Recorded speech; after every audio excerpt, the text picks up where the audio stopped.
could go to the jungle, but either way, I feel like the best case scenario is put Nathan down with the Clint, because with the superposition, he can at least grab some of those minions, whereas putting any other hero on. Well, I think we can both agree on one thing here, is that the Red Canids, they're going to be playing a siege style of composition where it's all about wave clearing and instead keeping them under their turns and punishing them for engaged mistakes. So it's really going to come down to how they want to play it. Let's have a look at the current composition so far. It's going to be Jump Style playing the jungle on that Balmond here, as the rest of the team will have to hold strong. Welcome back, ladies and gentlemen, to the Land of Dawn right here as MVG and Red Canids takes it to game number 4. It's going to be Upatizi and Luna. Like we mentioned earlier, they want to go for this laning kingdom. They want to go for this crazy fast wave clears to be able to get some pressure, to be able to make some things happen on the map. And like we predicted, it is actually going to be the Balmond in the jungle. Interesting.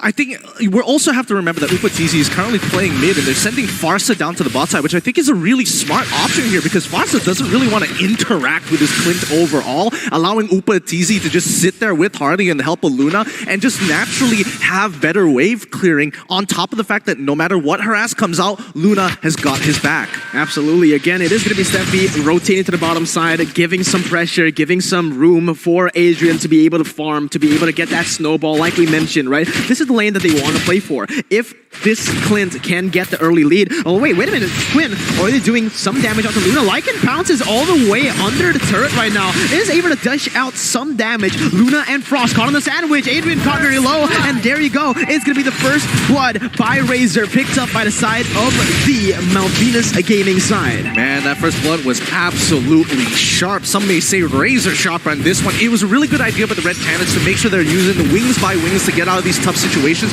But now at level 4, this might be a little different. Sing holding strong, but look, Steffi's coming up. Oh, Sing coming in for the Furious Dive all the way right there. Still able to survive in the weak side of the map. Getting jump style really low. That's worth it for Malvinas. That's what they want to do. Play for the bottom side and let Sing do whatever he wants. As long as he doesn't die, it is going to be very profitable for his team. I mean, the next step here is clearly Turtle, right? Everybody wants it. They want to be able to snowball out of control as quickly as possible. But now that we see that Sing has already taken so much damage, Akashi is walking up, trying to open up this map to allow the rest of the Red Canids to jump in and try to contest this Turtle.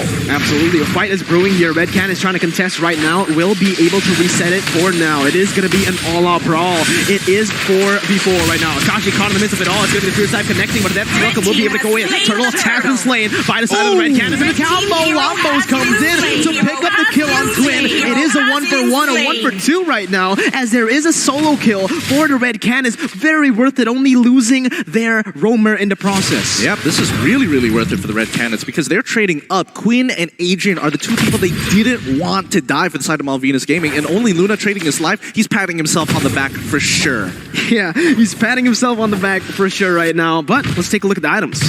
Yeah, right now when we look at the items, we look at Frost, and Frost is going for the Clock of Destiny, and as of right now, between Eve as well as Farsa, Farsa definitely has the edge in terms of damage earlier on in the game, and if they keep this up, they will keep winning the Riverside matches. Absolutely, and now again, both teams just playing it a little bit more passively after that skirmish. No objectives on the board just yet. They don't want to go over-aggressive, over-commit for nothing. Yeah, absolutely. But I think you can tell from the Red Canids, they understand that the weak side of the map is definitely going to be on Frosty, who just gets pulled in. This might incur a fight. I don't think it's going to mean much, but let's see how it plays out. Let's see. Yeah, exactly like you predicted. It's not going to mean much right here. It is just going to be MVG running back with jump style. He's looking for more right now, as he's going to get chunked. Real World Innovation has been opened up. Quinn looking for some damage onto jump style.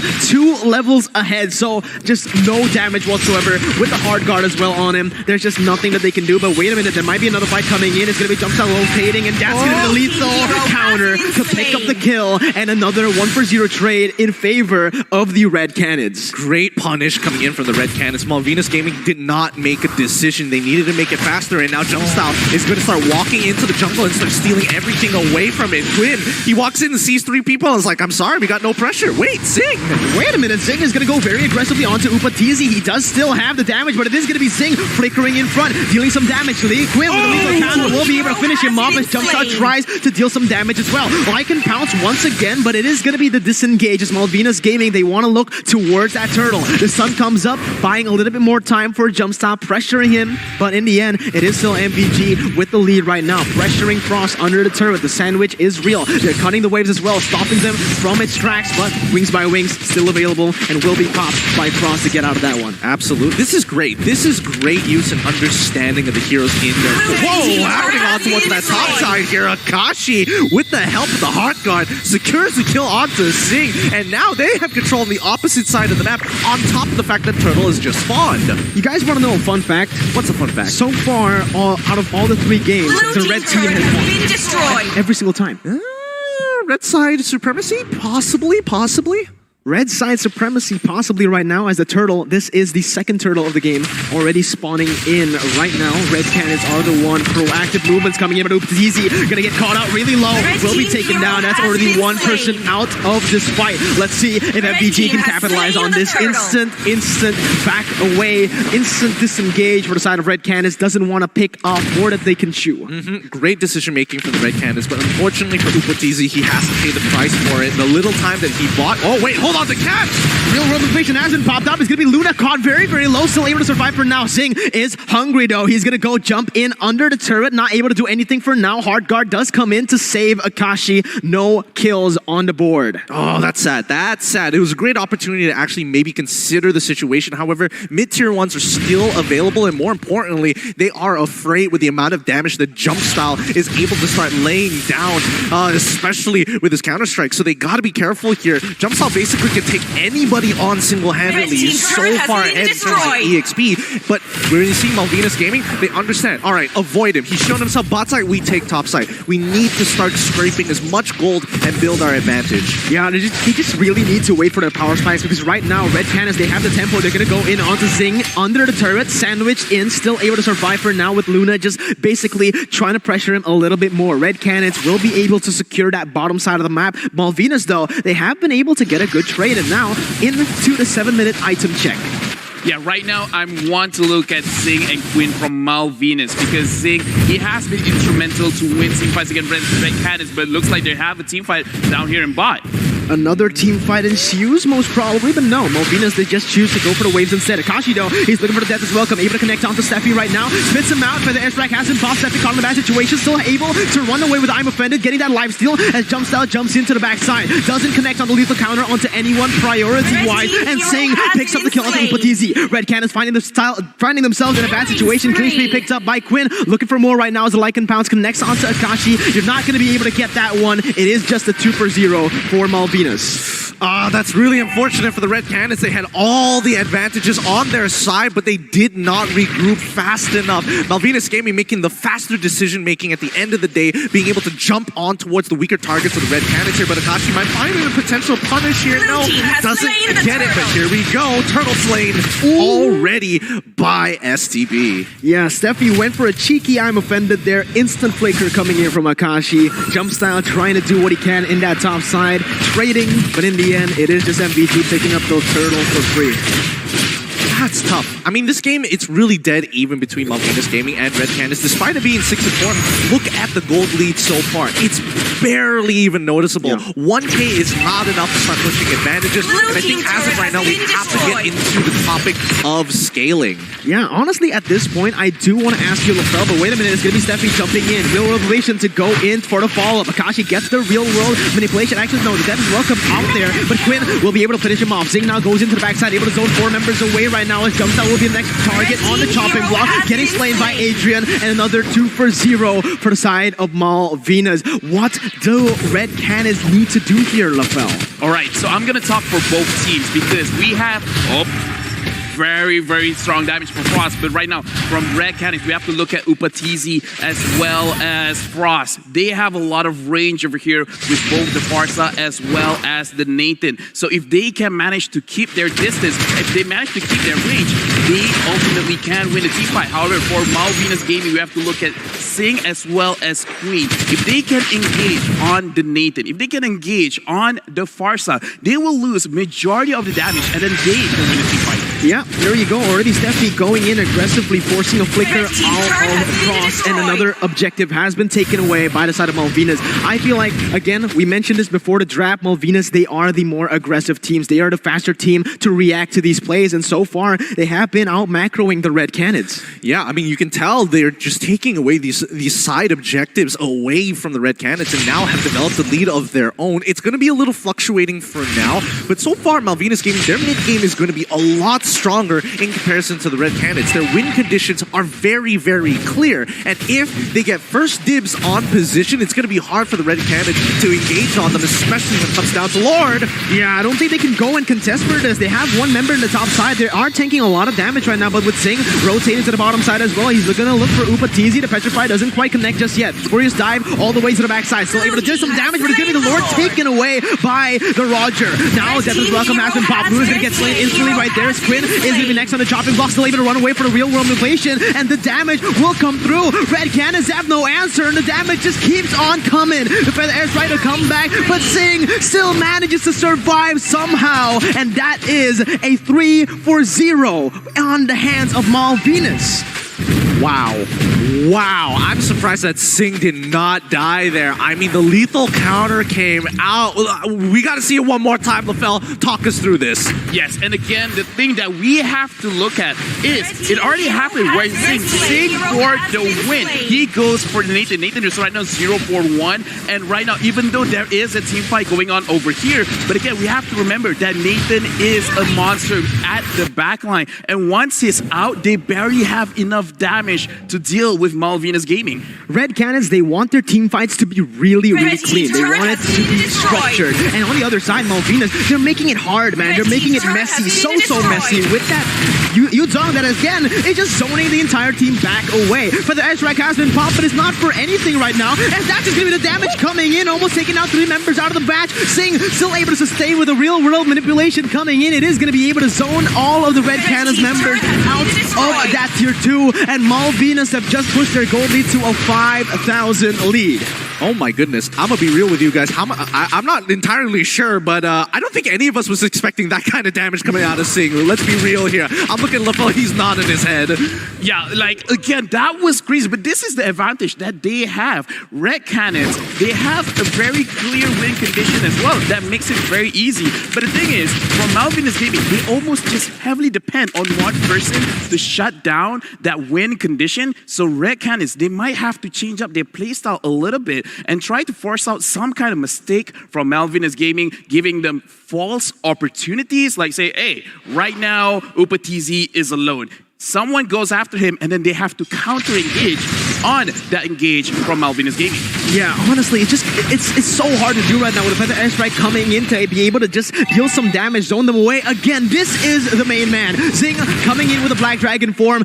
It's just such a nuisance, all right? What Red Canids needs to do is bait that ultimate before a fight. If they're able to bait it out, they will be able to have a chance in the team fights. But if Sing still has that ultimate before a fight, it is just going to be GG. Yeah, I mean, you can tell that Malvinas Gaming is just playing around Sing's ultimate for as much as they can. Looking at the item list so far, Adrian, he's getting stronger and stronger. He's already hit that 3-item power spike, and the moment he gets that Blade of Despair, it's going to be so difficult for people like Upa TZ, like Luna, and especially Frost to walk around and get isolated by the quick shot. Yeah, I don't know what to say here. Again, Red Canids, they need to be, you know, structured. Their team fights, at this point, I don't think they can be proactive, right? If they look for a fight, all Malvinas needs to do is beat them at it. You know, just go wherever you go. We look for a team fight, we are surely going to win with the gold lead that we have and the heroes that we have. Look. Yeah, sorry, Gideon, but right now we have to look earlier in our cast where even Merkel called it out. Red Canids, they don't have any form of engage. So if they want to start something, who's going to start it? Who's going to start it? Are they waiting for Farsa to get some kind of stun? Are they looking for Akashi to just go in front, Jumpstyle to just go in front? This is one of their bigger problems. They might want to try to get a comeback, but who is going to start getting that comeback? Well, the way that I see it, Red Canids right now, they're playing Battleship, all right? They're just hitting coordinates, and hopefully one of them is going to hit. However, it needs to be timed. There's such ultimate-based compositions that the moment they're on cooldowns, they just have to back away. Malvinas Gaming, on the other hand, hand, they're playing Tetris. They're literally waiting for that long piece, set that out, boom, get those big scoring points. Yeah, they have the building blocks ready. The foundation has been laid out here for the side of Malvinas. Red Canids, they need to be able to take that tower down, because right now, again, like we mentioned, with the pressure that they have, with the skills that they have and the heroes, they just don't have the resources to be able to contest. And just like that, Akashi is going to be next right here. He is going to be able to get the Deathless Welcome with the real world mission, and Singh will be able to zone 3 members once again, and he wins out of that trade. Finally gets taken down, but he takes one in the process. The frontliner, the guy who is at the center of Red Canids, has just been taken out. So without that front line, they're just squishy targets. I think at this point, they need to start investing in Upatizi here. They cannot expect Jumpstop with the Heart God on Angela to do enough here. It is way past that time. Upatizi needs to be the priority here. Upatizi is literally their win condition. But let's see this replay one more time. LaFell, please show us, where is this guiding light? All right, so right now, Red Canids, this is exactly what they have to do. If they can't engage, they have to counter-engage. Look at Zing going in, doing something that he has been doing all game, but this time they wait in the back, try to counter that engage, and finally they've won a team fight against Zing. Yeah, I wouldn't even say it's like a complete win of a team fight. I mean, Lord is coming to crash on through. Yeah, they are looking for this. Unfortunately, it is just going to be Red Canids giving it out. They can't contest for this. They just simply don't have the resources to be able to do so. And Malvinas, they are just going to use every single wave to crash into the inhibitor turrets, looking for more as the real world mobilization is still there. Stephanie goes in for the I'm offended on the 2 members. Frost going to get taken down. Akashi calls in for the Deathless Welcome. Will not be able to find anyone in his sights. And there you go, another one. Jumstyle gets stunned down, still able to run away for now, but the damage coming from Adrian almost taking Akashi down. 3 inhibitor turrets taken down. Luna gets chunked really low. Will he die right here? He's still able to survive for now, but it's going to be Steffi and everyone in the midst of it all. The damage coming in, and it might be Red Canids turning it away, but not for long. The Wonder Kid from Malvinas still able to sustain, still able to survive, but it is going to be Singh taken down. A 3v3 right now. The base is the target. It is going to be Jumpstyle dashing in to deal some damage with Upatizi as well, helping him out, but just supreme positioning from the side of Malvinas, and the re-engage to help it out. It is going to be Red Canids falling back in their own base. Oh, what a fight. What a fight that was. Red Canids could easily have pushed Malvinas Gaming out of there. Unfortunately, Malvinas, they weren't going for the throat. They knew that they didn't have enough of an advantage to completely close out this game, so they take out all the remaining inhibitor turrets. But you can see that Upatizi is strong. He is really strong here. And Malvinas Gaming has identified he is going to be a big problem if Frost isn't there. Honestly, you know, was it just delaying the inevitable, or do you actually, like, what do Red Canids have to do at this point, right? We mentioned the Black Dragon form. We need to get that out of the way. We mentioned that they need to be structured, but at this point, 3 inhibitor turrets down. What options do they have? Right now, again, because they don't have any ways of engaging. They can't engage. They have to wait the backline. Akashi has to use the Daytona's Welcome on a very good target. It is Zing or a Queen, and then try to capitalize on that cash. Because if we're looking at the items, Upatizi, he has 3 damaging items. That is enough for him. Luna as well, already having the Necklace of Endurance, already has the Ice Queen 1. He can actually slow down anyone enough to make any kind of out of position play a very deadly mistake. Yeah. I think they can do a little bit more here. I think their next big play here is in about 30 seconds. And Red Canids, they got to play this smart because number 1, they have the tanks to open up the map. That's number 1. Number 2, Malvinas Gaming most likely will let the Red Canids kind of push in towards this Lord side. So it's going to be a push and pull here for this Lord. And whichever team pulls the trigger first is going to lose.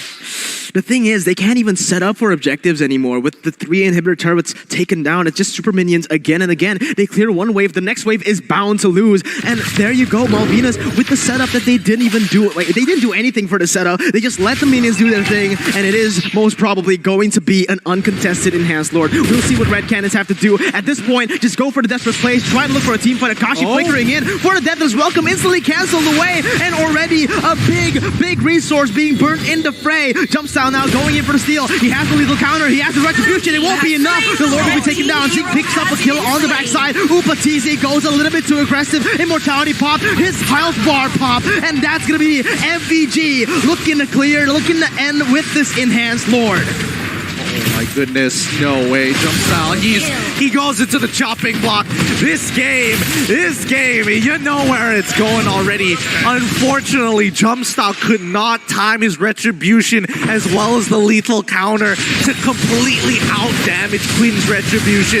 It's sad, but that's the price you pay for. Malvinas Gaming, GG, well played. GG, well played to Malvinas Gaming. We said it in the draft. No engage, a little bit too one-dimensional for the side of the Red Canids.